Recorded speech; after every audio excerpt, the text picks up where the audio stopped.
Hey, what's up, everybody? Adam Kitt and Noel Fielding with Quality First Real Estate coming to you with our weekly training this week.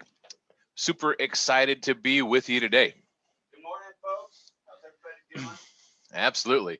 So, if you are joining us in the meeting, we certainly welcome you here. If you're with Quality First Real Estate, welcome and thank you for coming along this morning, spending some of your time with us. If you have any questions along the way, please use the chat format or raise your hand. We will try to get to questions as we can. If not, we'll have a little Q&A session at the end of the meeting. As always, we appreciate you being here and would encourage you to like or subscribe, whether you're watching this on Facebook in the future or on our YouTube channel. So thanks again for doing that. So listen, we wanted to talk about something that's really, really, really important to our success in the real estate industry, and that is our mindset. So that's going to be our topic today, the mindset of a successful real estate agent. But as we begin, we do want to kind of talk about something that might be a little tough, to take. I'm going to ask you to challenge you to go back to the beginning when you were first getting your real estate license. Where were you at in your mind? What were you thinking about? What were your goals? What were your plans? What were your expectations of being a realtor and becoming a real estate professional at that time? Unfortunately, we're coming across in our recruiting and a lot of the conversations we're having with agents is that I think the mindset initially was that it was going to be easy, that you're going to get your license and you're going to just deals would just come because you're out there and you're a licensed realtor and all of that. And so we want to address that today. You know, You're muted. No, I'm muted. No, you're muted. I'm muted. But the good news is we don't have to go back and forth and unmute. Now that we are getting into this and kind of figuring out our new space here, we don't have to worry about that. We don't echo too much over one another. It's not a problem. So I have conversations with people as we train and mentor them, and it comes out, and it's one of those things. We've touched on this before, but people I talk to, they're like, "Oh, I thought about getting my real estate license," and I'm like, "Okay, well, you thought about getting your real estate license. Why? And what did you think?" I think that there's this crazy mindset out there that this is somehow an easy thing to do. And you know what, a lot of people, and again, people, if they come in, they get their license, they got their aunties or their uncles listing in their back pocket or something like that, and it sells pretty quick, especially right now, and they think they got this thing. And they haven't put a lot of thought into what's next and what comes with being an actual business owner. Yeah, absolutely. And I think that the challenge is when you're new or when you're just getting started is looking at those people who make it look easy and thinking that it is. So when I was first getting into sales, there were a lot of top producers out there that, man, you see them, they're playing golf or, they're out at the Roof Doctors. Today's episode brought to you by our sponsor, Roof Doctors. Couldn't resist. I know. Anyway, so yeah, if you compare yourself to somebody who's been in the business a long time and they're out there and they seem to have everything put together and they're out there enjoying life and it makes it look easy, well, that's because they put in a lot of effort to build their relationship base up to make it a lot easier to find deals. So I always say it's a front-loaded business, right? It's really heavy on the work and the effort up front. It never goes away, but it does get easier once you've built a good foundation. And it's this is the thing. There's millions of actors out there, but we think of 10 or 15 or 20 of them, right? Same thing with real estate agents. We think of this guy, that guy, and the other guy, and this gal, and because they're so successful and they're top of mind, right? And their success puts them top of mind. There's over 6,000 licensed agents in the greater Fresno area, Fresno County. That's a huge, huge number. But there's only a small portion of them that are actually full-time and actually successful. And they have that mindset and that your new light. I have to say, your new light is pretty amazing. You have this like glow. You look like you've been on a vacation, and I look very pale. I'm getting the light. I'm getting the light. I'm doing it. I'm committing. I'm getting a Bowflex. So yeah, just a sidebar. So I noticed that I was getting a lot of crazy reflection from my glasses, and there wasn't enough light on my face. So I bought myself a little Ring LED light on Amazon for like $23. Brought to you by Ring LED lights. We're gonna get sponsors one of these days. That's right. Sponsors, here we come. Just for the sake of doing it. And I can adjust. That looks pretty good. Okay. Anyway, so that right, and we go back to the 90-10 rule, right? 90% of the agents out there in every marketplace, right? This is the rule. Do 10% of the business. 10% of the agents do 90% of the business. So keeping that mindset, right? Why did you get into this business? What did you think you were going to do? Are you satisfied being the 90% of the agents doing 10% of the business, or did you have bigger aspirations? And this class, this training is based largely on that person, right? Helping them figure out that mindset going into this, whether you're new, whether you're just about to get really rolling, whether you've started and you're wondering what's next.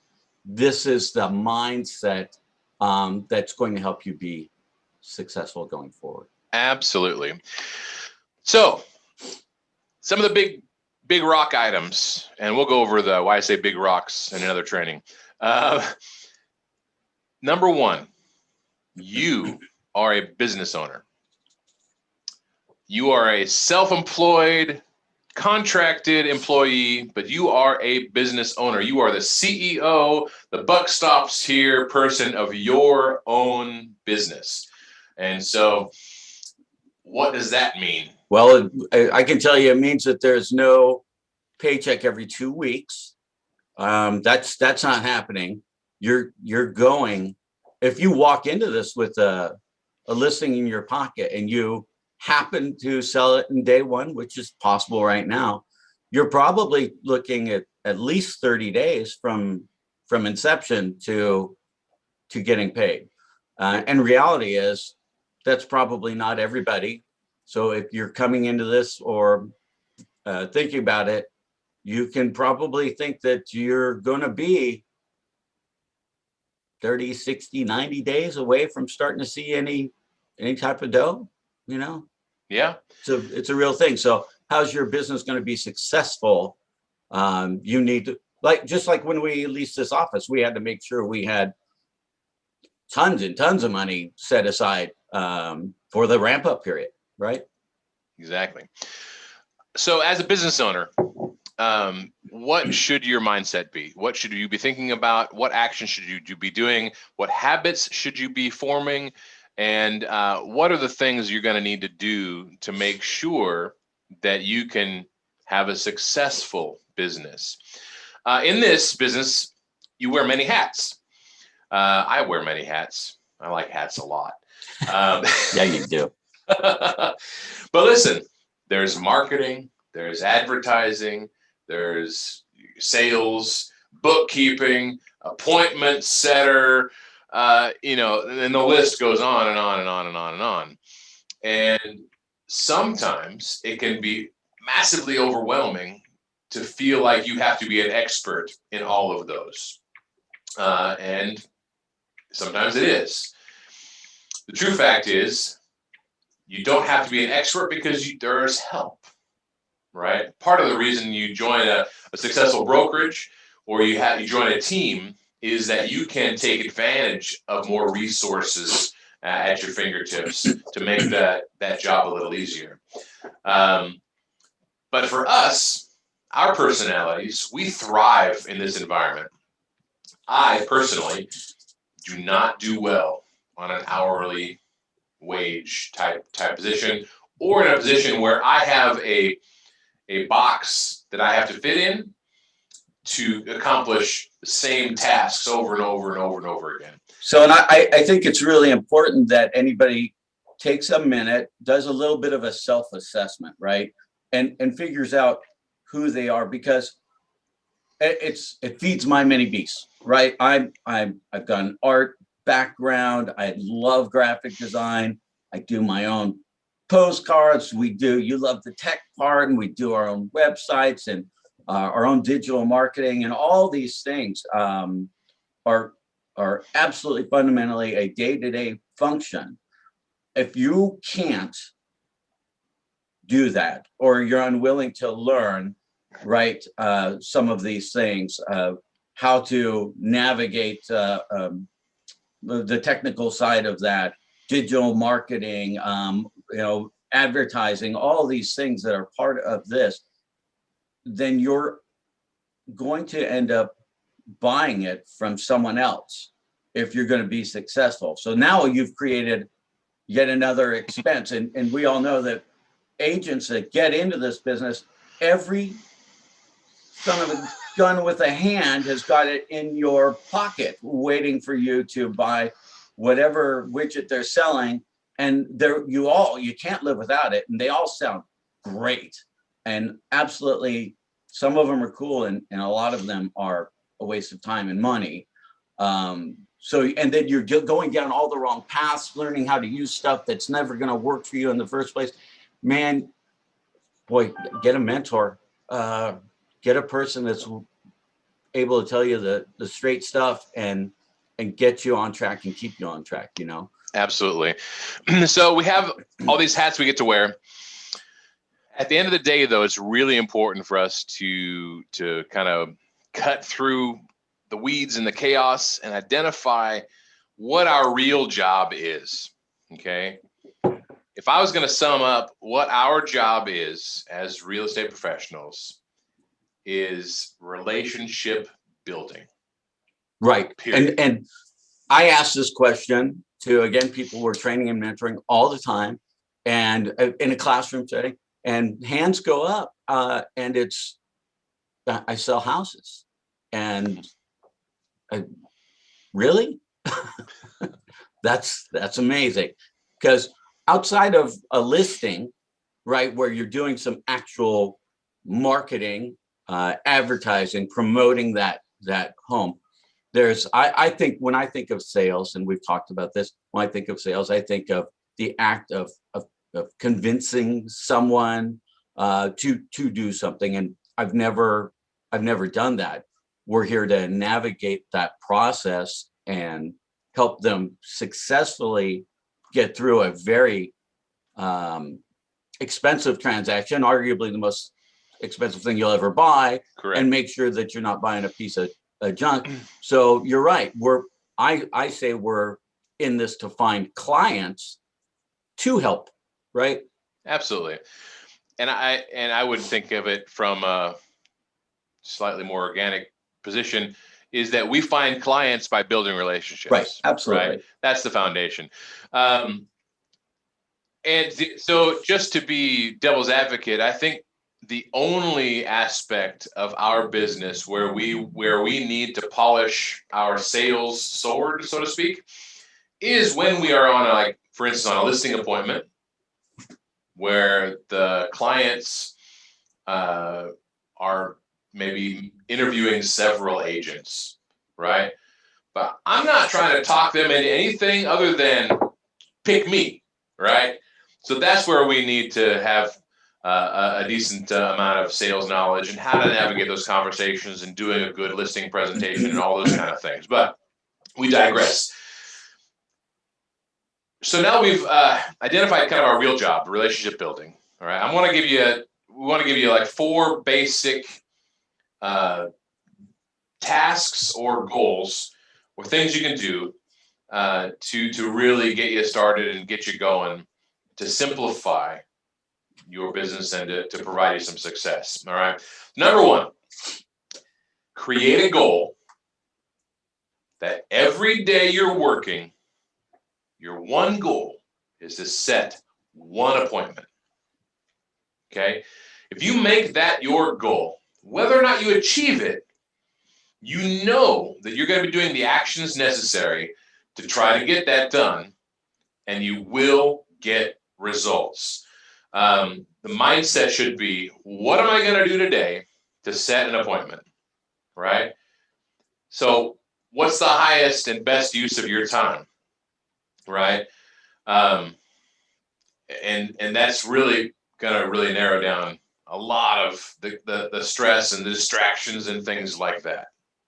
Right. If you don't have a goal and a plan and how to achieve, right? By setting a goal, you go backwards, and how am I going to achieve that goal, right? And so you're going backwards, and you're looking at the possible ways to create that appointment and via these relationships and conversations. And we always talk about real estate conversations. Thank you, Tom Ferry. Shout out to Tom Ferry. Great. Listen to this guy's videos and stuff like that. But very insightful, but breaking that down into conversations and looking at this in smaller tasks. Because if you stand in the middle of the room and you look around and you're like, where's this conversation? Where's this lead going to come from? Then it can seem really, really daunting. Yep. So this is what we're trying to do, is break that down and get, exactly, get a path. So number 2, you need to make sure you have a plan to get more business. Okay. Last episode, we talked about growing and how to successfully do a real estate geographical farm, right? So a farm is a fantastic plan on how to get more business. That didn't really help, by the way. Sorry. Okay. So for questions like, what type of real estate are you going after? Okay, we have one agent who runs one of our auxiliary offices, Jim Phillips. He is an ag specialist. He knows his forte. He knows what type of business he does. He gets a lot of auxiliary business because of his ag relationships, regular houses and land, things like that. But he's got an agriculture-based focus on his business. But what about you? Are you going to go after for sale by owners? Are you going to work expireds, past customers? Are you going to have a farm? And what is your approach to get that business? So write all this stuff down, put it all down on some paper, narrow it down, form a plan. So we looked at this a few years back, starting out our year. We always start out our year by setting goals. So folks, this is a great time. We're still early on in the ball game this year.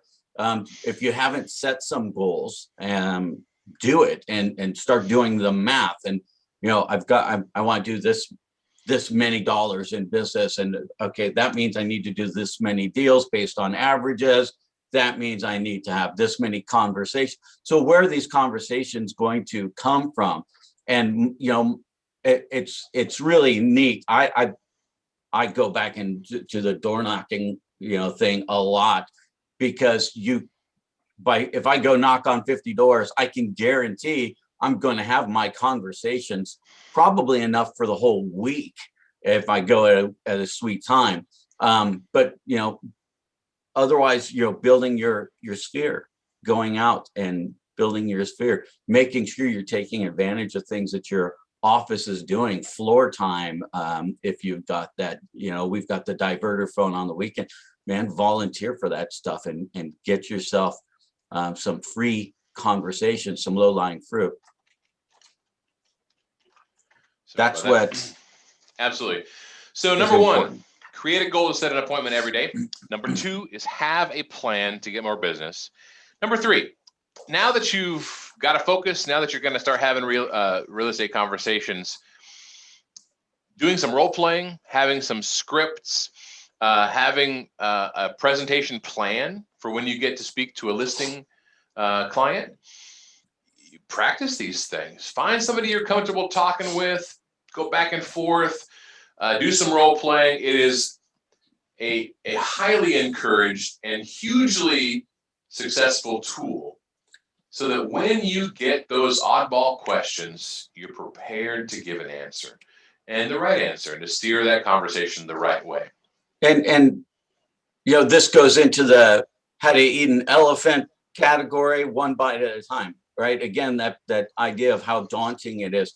I wish I had a screen share. I don't know if I saved this doc on this computer, but there it goes. Okay, this is my to-do list. Okay, and I've had this on my desk, and I keep it in a little grease, pen sensitive plastic sleeve, and I'm able to just write on that. And it's got, hey, did I do my expireds? Did I do my FSBOs? Any buyers that I've got, did I search the MLS for each one of those? So making sure that I've looked for my investors, which everybody should have a few investors, right? Are you finding properties to pair them up? So these are daily tasks, and I want to check them off and make sure I'm accomplishing my goals, because I've set some goals, and I've got something physical and tangible to go back to. So it's a great best practice going forward for anybody. Yep. Number four, simply take action. Okay. Listen, I'm the poster boy for this problem. Okay. I tend to be a little bit of a perfectionist. And if something isn't quite right, I don't want to do it. Right. That's my own demon that I have to fight and I have to combat on a regular basis. But the reality is, imperfect action is better than no action at all. That's my place, man. That's where I live. And it was kind of an interesting thing we developed. He lives in imperfect action. I do. I think about all the hobbies I do. Let's try it. Let's do this as soon as possible. This is a great idea. And whether it works or doesn't work, chances are I'm going to at least experience something, refine it, and get closer to perfection by doing it. I remember I was training one guy years and years and years ago, and he was like, I'm going to go home and I'm going to get this perfect, and I'm going to spend the next 2 weeks just thinking and planning everything. I said, no, don't do that. Get out here, get in the field, get busy, fall on your face a bunch of times. You'll learn way faster. And along the way, you are actually doing the work and exposing yourself. So go talk to someone about real estate. And even if you are clumsy about it, you'll get better, right? Don't be scared to be wrong. Okay. You're going to have plenty of opportunities to be wrong.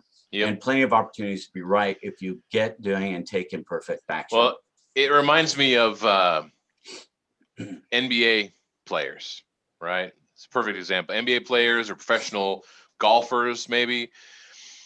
Just talk about the free throw, right?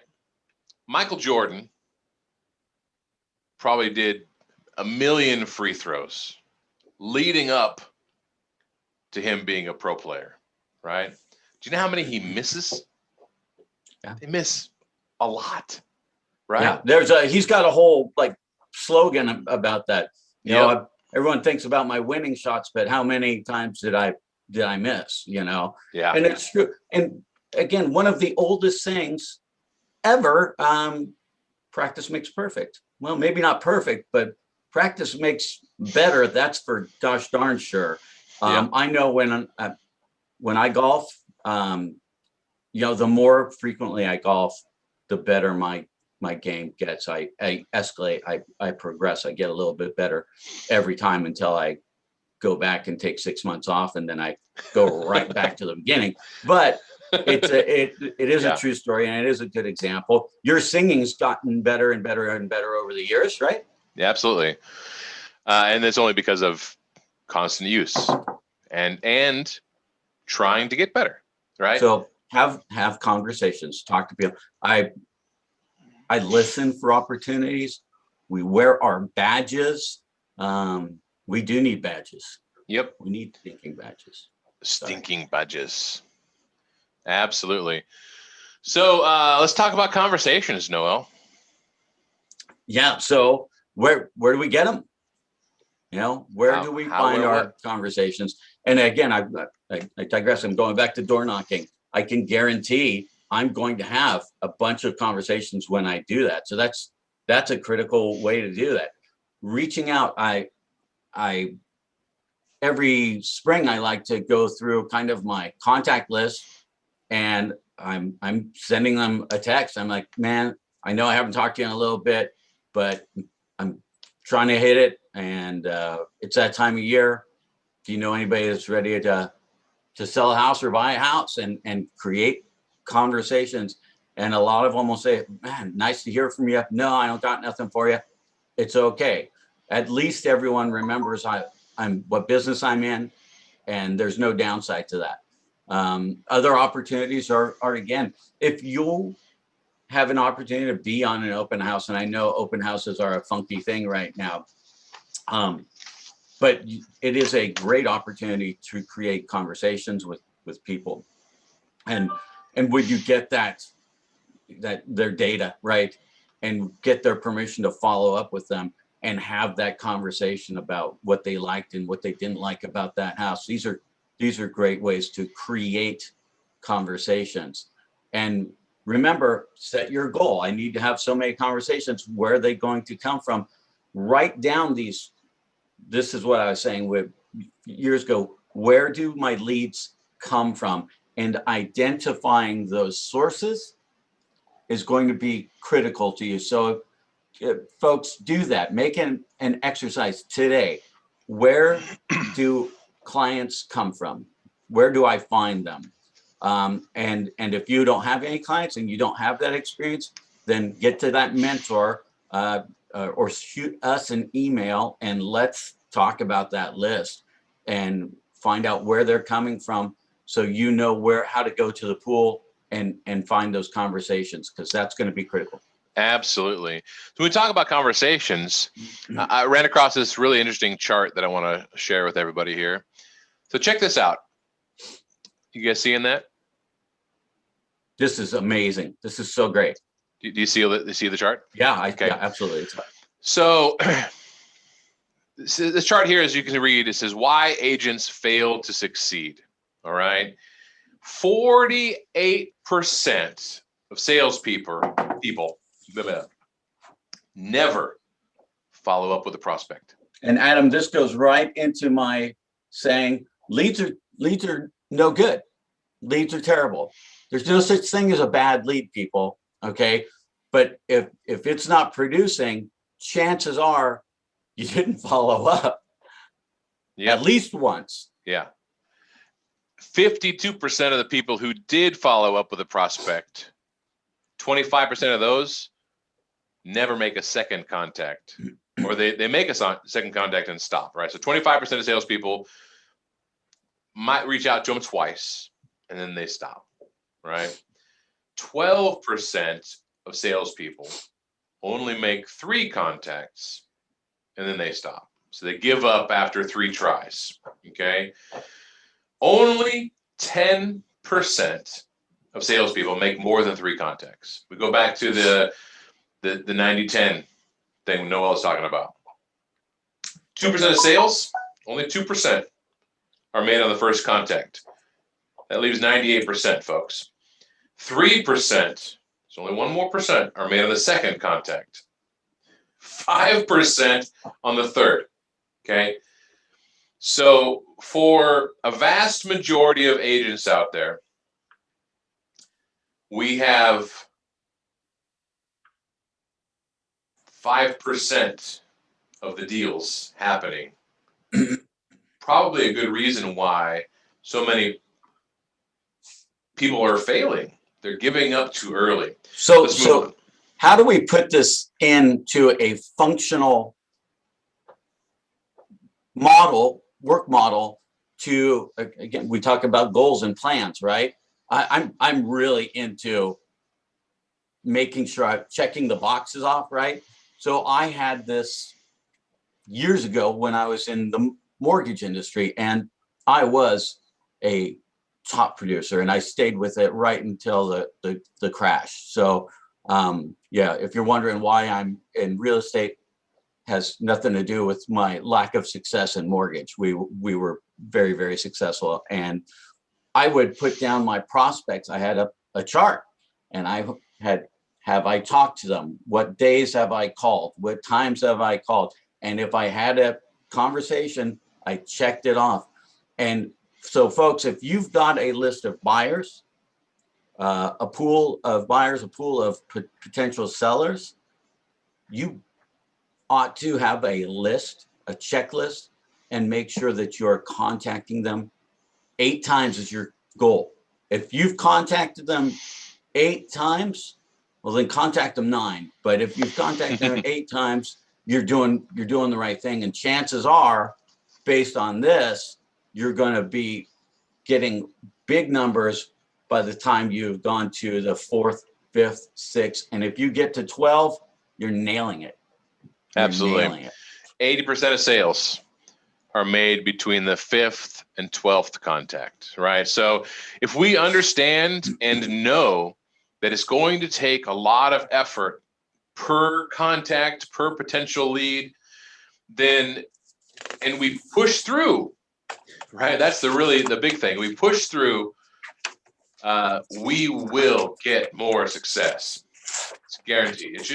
It's a numbers game, folks. So this goes right into that mental attitude. Absolutely. Absolutely. So when we talk about our attitude, right? Mental attitude, our attitude comes, where does it stem from? It comes about from what we think, right? The devil on our shoulder and the angel on our shoulder from the cartoons when we were growing up, right? Everybody's got these little demon thoughts that are keeping us down or repressing us and all that. But remember, we should have programmed ourselves from day one when we realized this wasn't going to be easy, right? So keep that in mind. We need to have that positive attitude, and we need to remember that this is a process.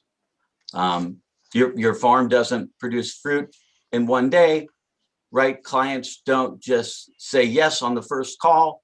So this is all part of that mental attitude and staying positive and powering through that. Right. So I'll just take this from an article I was reading. It said here, if you're struggling to find listings, not getting traffic to your website, lacking a sphere of influence, these are not the reasons you haven't reached your goal. Okay. Success is the product of your determination, effort, resourcefulness, and attitude, not necessarily your resources. Okay. So it's not the guy who's got plenty of resources who can buy all of his leads and buy all of his systems and all that kind of stuff that's going to be successful. It's the guy or girl who tries the hardest, pushes through, and has that determination to overcome all their challenges. Here's a quote from Napoleon Hill. He says, "Remember, the thoughts that you think and the statements that you make regarding yourself determine your mental attitude. If you have a worthwhile objective, find the one reason why you can achieve it rather than the hundreds of reasons why you can't," right? We can all come up with hundreds of reasons to not do something. Find the one reason that you can anchor onto that's going to let you succeed and take on that challenge. If you find yourself convincing yourself of why you can't do it, oh, I don't like to, I get worried, I get embarrassed talking to people. If you're finding yourself having that conversation internally, you need to reach out and get some courage, and find a way to combat that and get over it, because Right. it's going to inhibit your success. Listen, my father, he didn't raise me. I was a divorced family, but my father had an insurance agency, and he was also pretty involved in Amway at the time, right? What I remember growing up is that for both of those businesses, he was listening to these tapes all the time, right? Listen to these tapes. Now, on these tapes were these motivational speakers, right? The Zig Ziglars of the world, and all of the really amazing, enthusiastic, pump you up kind of guys. Listening to those things, just as a kid, I picked up on things like, okay, where there's a will, there's a way, right? If it is to be, it's up to me, right? Today is the first day of the rest of my life, right? Here I am as this kid. I'm like, oh, okay, all right. If it is to be, I got to do it, right? As a business owner, though, all of those statements are absolutely true, right? If it is to be, it's up to me. It's up to you, right? Nobody else is going to do it for you. So let's talk about, just to wrap it up here.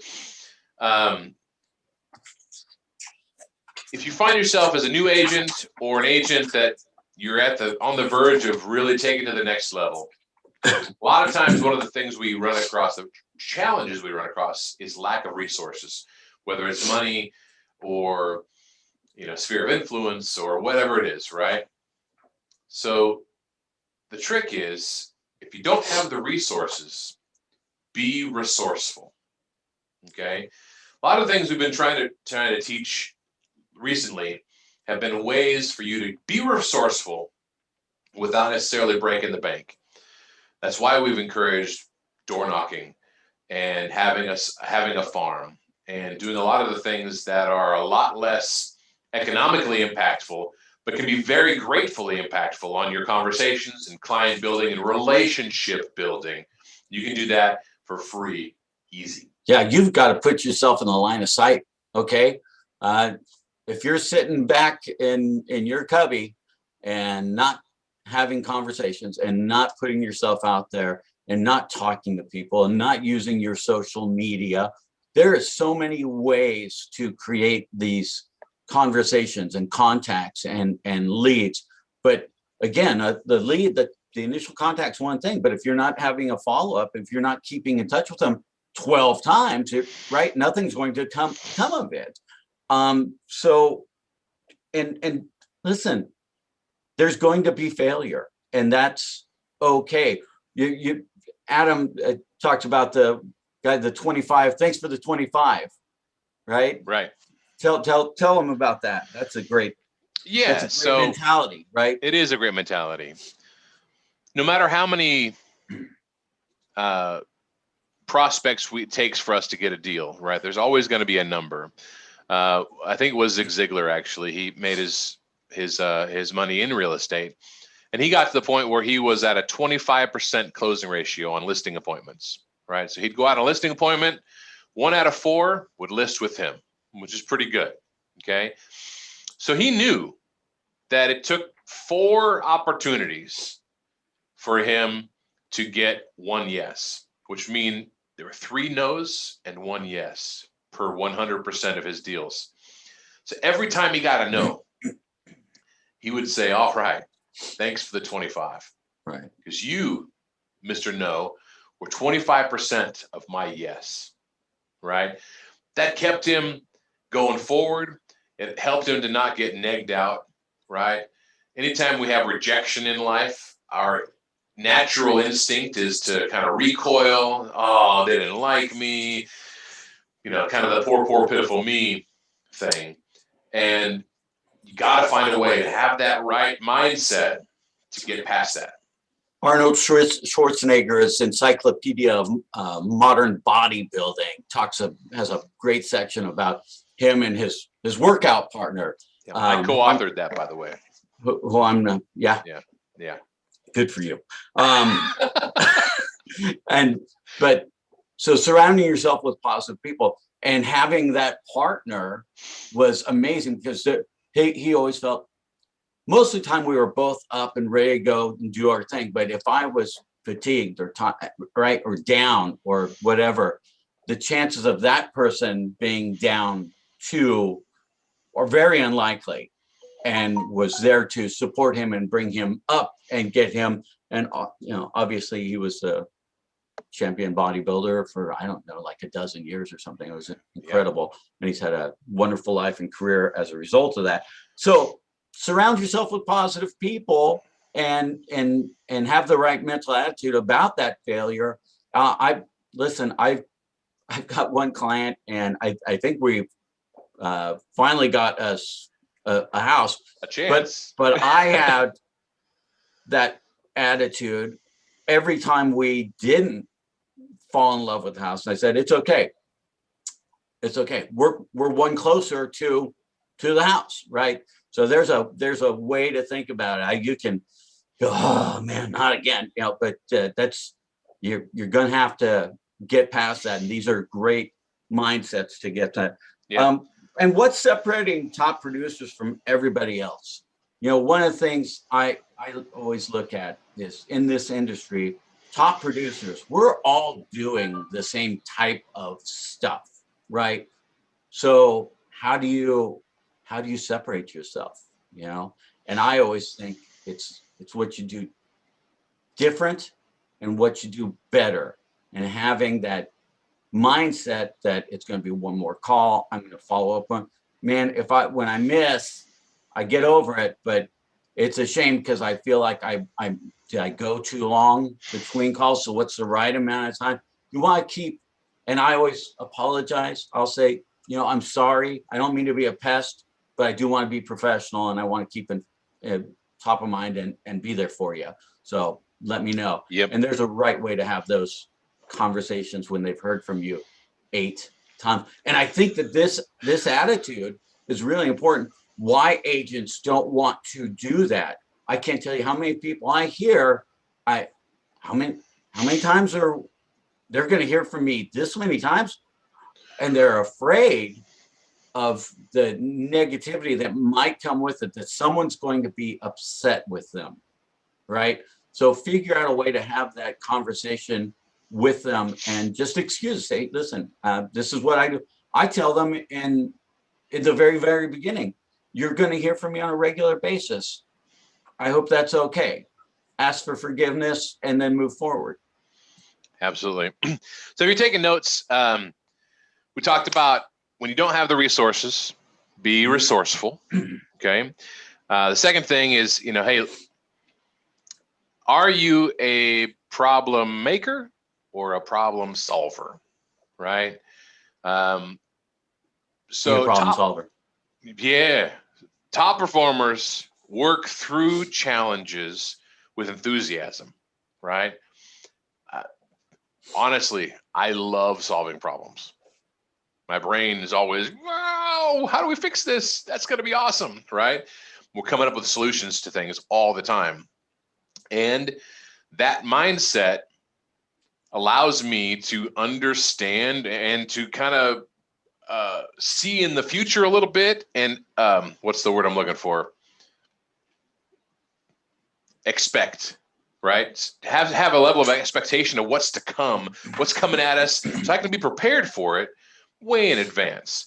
But listen, you got to project confidence. You got to, fake it till you make it sometimes. Understand that there's nothing new under the sun. Even if it's new to you, it's not going to be new to everybody. There's got to be there's going to be somebody here or whatever that's going to be able to help you to overcome that. Remember this, with this classes. It's about mindset. Okay, that's what this is about. So looking at this, this mindset, I would talk to all my kids. They would call me. I have 5 wonderful children. 4 of them are all grown up. One 17-year-old left at home, and they will call me with problems, and I will tell them I'm at work. I need you to be a problem solver, not a problem maker. Telling me what the problem isn't going to solve it right now, and I can't do anything for you. So what are you going to do to fix this? What's your solution? And I changed that narrative in their head, rather than going to somebody else. How are they going to fix it? So how are you going to fix it? Be a problem solver. Hey man, how long does it take to be successful in this game anyway? Well, before we get there, Barry from the Fresno office makes a really good point. He says that in a transaction, he said almost every problem in a transaction is going to solve itself overnight, right? So a lot of times, these emergencies crop up, right? We feel like, oh, the sky is falling, and we jump to action. And he's absolutely right. 9 times out of 10, if you just say, you know what, we're just going to sit tight for a little bit and just see what happens. Because oftentimes it's panic at the disco, right? And it's so true. It's so true. And like, look, if you just sit back and relax a little bit, oftentimes things just kind of settle down and they fix themselves. Yeah, take a big breath. Yeah. Step back. Yeah. Pat everybody on the back, rub a shoulder or two, right? And this is probably going to pass. Let's stay calm and see how this shakes out a little bit.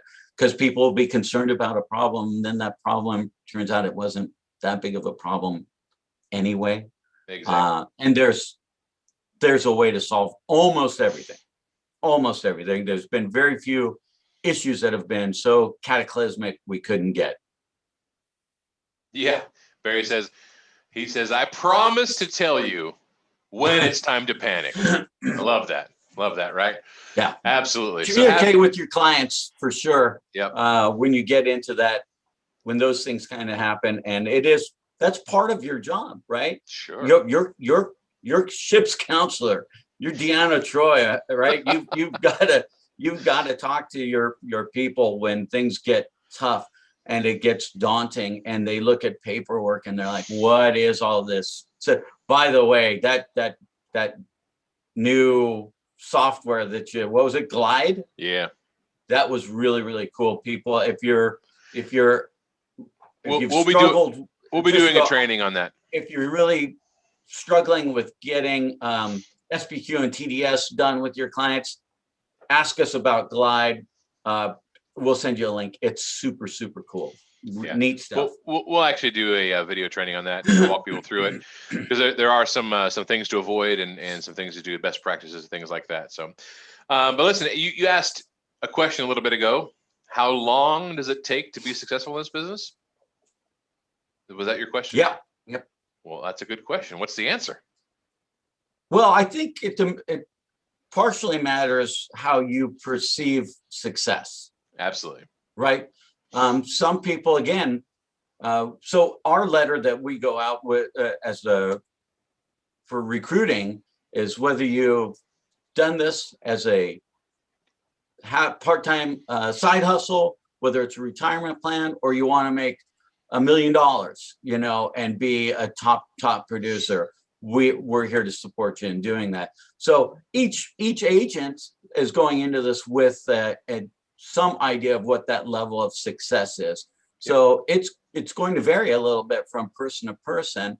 And if you're doing it very, very part-time, yeah, that success, the ability to achieve success is going to be, it's the bell curve, right? Yeah, listen, at the end of the day, your level of success is the bar. You set your own bar for success. All of these things that we're talking about can be applied to any professional at any level. So if you're a semi-retired individual, right? You just do this on the side to keep yourself busy. You really enjoy helping people out. You really enjoy the conversations you get to have with people, and all of those things. That's great. There's nothing wrong with that. You can still apply all of these things for when you actually get to the job of doing the work. All of these principles can be applied, right? So no matter if you're doing 5 or 55 deals, right? All of this mindset and all of these. Now, I will tell you, just be warned. If you do a lot of this stuff, unfortunately, you're probably going to have more success. So just be aware. You might make more money than you want to make. Dang it. I'm just saying, just be aware that in all likelihood, if you work hard and you do all these things, the results are going to follow. They always do.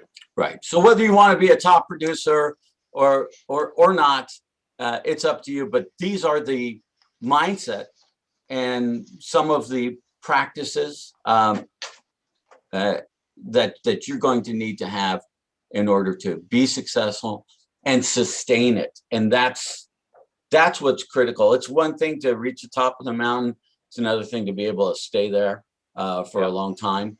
And these things will result in taking on best practices and coming back and doing these repeat activities and getting better and better and better at them. Absolutely. And listen, at the end of the day, it's about the journey, not about the destination. It's the whole marathon. Right? When the going gets tough, the tough get going. How many more cliches we can do this all day. That's Captain America right there. Right. So, hey, listen, we hope that you found some of this information useful. I hope you got some good notes. We actually have Adam's doing a great job of laying out these trainings, formatting them in Word docs. So we can send you a Word doc or a PDF if you would like to see this stuff and keep it. I also have, I'm going to copy and upload today's to-do list. So if you'd like a copy of that, let us know. Reach out, email us, or text us, or chime in anytime, and let us know if there's something we can get to you and help you out. Absolutely. Listen, if you're an agent outside of the Quality First family and you are possibly looking to have a more supportive team, we are here for you. We are actively recruiting and looking for more people to join our amazing family. So come on down. Yeah. The water is great. Yeah, no matter what your goal is, whether it's a part-time or the retirement plan or side hustle or it's you want to make your $1 million. We're here to help. Absolutely. All right. Now let's go into is there any questions? Any other questions in the queue? Any questions out there from our folks? Go ahead and type it into the chat box if you have any questions. All right. Well, that about wraps it up then. We hope you got something out of this, and we will see you next time. Talk to you soon, folks. See you, everybody. All right. Have a successful day. Bye.